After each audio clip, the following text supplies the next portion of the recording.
Subscribe कीजिए हमारे channel को और साथ में बेल के बटन को दबाएं ताकि जब भी मैं कोई वीडियो डालूं तो आपके पास सबसे पहले पहुंचे। सब्सक्राइब।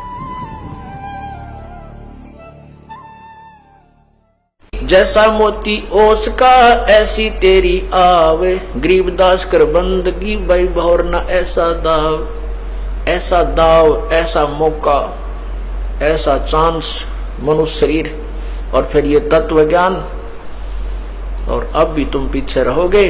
कहते फिर परमात्मा ना संभाले तुमने कई हजारों वर्षों तक,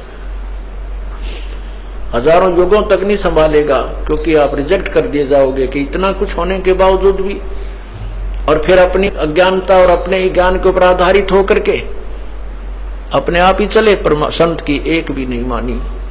क्यों कुछ दिनों के बाद परमात्मा इतना सुख दे देता है, यूं सोचा बस मौज माजरी है और ऐसे ही होना था। नहीं, यही भूल समाप्त कर देना कि प्रभु के चरणों के आने के बाद जो आपने पुण्यदान किया है, ये हो सकता है आपका इस जीवन भी चल सके और एक दो जीवन और भी चल सकता है, इतना पुण्य हो जाता आपका।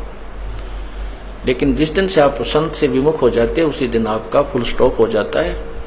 आप जो परमात्मा की मर्यादा को भंग कर देते हो, अपने मनमुखी शुरू हो जाते हो, उसी दिन से आपकी भक्ति पर फुल स्टॉप लग जाता है आगे की। जब तक आप पुनः उपदेश प्राप्त नहीं कर लेते, उपदेश प्राप्त कर लेने मात्र से भी नाम नहीं जुड़ जाता। परमात्मा कहते हैं इन बातों क्या पाइए कर सतगुर नजर निहाल, राजी कर सतगुर रूठे नू। ठीक है, कोई भक्त है पहले लगा हुआ है, फिर उसने बीच में बकवाद कर दी, दोबारा भी चौथा भी नाम ले जाता है। जब तक इस दास हृदय से उसको उपदेश नहीं देता तब तक उसका पुनर्नाम सब नहीं जुड़ पाएगा। ये मेरे बस की बात नहीं, ये परमात्मा की ही प्रेरणा अंदर से होती है। नाम अवश्य दे दिया जाता है क्योंकि हमारा स्वभाव है कि हो सकता है ये बालक फिर सुधर जाए, बच्चा भगवान का। तो इसलिए कहते हैं राजी कर सतगुरु रूठे नो, यानी अपने सतगुरु, मान ले आपसे गलती हो जाती है, सतगुरु क्यों रुष्ट होते हैं?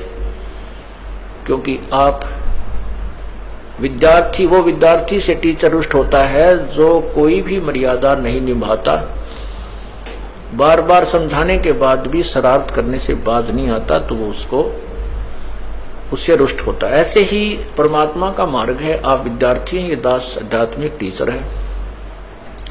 आपके हित के लिए आपको समझाया बुझाया जाता है, गलती करते हो आपको धमकाया भी जाता है, आपके भविष्य को मद्देनजर रखते हुए।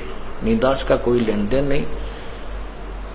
अब जो बच्चे परमात्मा से विमुख हो गए, नाम ले रखा था, गलतियों पर गलतियां की, हमने उनको धमका दिया, उनका नाम काट दिया गया यहाँ से, इस विद्यालय से, तो वो बाहर चले जाते हैं अपने दूसरे क्षेत्र में या दूसरे संत के पास, या जैसी पूजाएं उसको पहले करते थे वो करने लग जाते हैं। और वो कहते हैं हमारे तो आज भी ठाठ हो रहे हैं, हमने तो उनको छोड़ दिया, उस नाम को भी, संस्था को भी छोड़ दिया,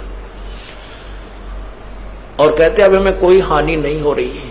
पुण्यात्माओं, आप जब तक आपका नाम जुड़ा है, आप कोई गलती करते हो, परमात्मा आपको झटका देता है एक आधा हल्का सा, ताकि तुम सुधर जाओ, सावधान हो जाओ, आगे गलती ना करो। और जब यहां से विमुख हो जाते हो, आपका नाम कट जाता है, आपसे सत्संग में भी आते रहोगे, परमात्मा आपको स्वीकार नहीं करता है, तो फिर आपके ऊपर झटके नहीं आएंगे, आपको केवल वो काल पुण्य देगा जो आपका दे रखा है।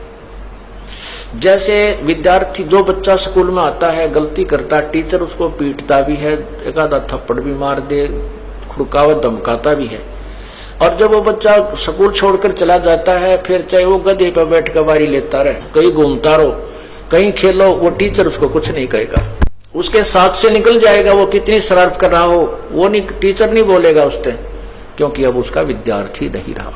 इसी प्रकार जो अनजान व्यक्ति यहाँ से चले गए, उनको पूर्व जन्म की जो यहाँ रहते हुए और इस जन्म में भी जो पुण्य किए, भक्ति की, वो काल उनको अवश्य देगा, और उसके कारण वो ठाठ करते नजर आएंगे, और हो सकता है इस जीवन में कोई हानि भी ना हो, क्योंकि उनको पीटेगा नहीं अध्यापक, क्योंकि वो अब विद्यार्थी नहीं रहे और अपना जीवन बर्बाद कर रहे हैं। फिर मजदूर लगेंगे जो विद्यार्थी विद्यालय छोड़कर चले जाते हैं टीचर के धमकाने खुरकाने से, तो वो सफल नहीं हुआ करते।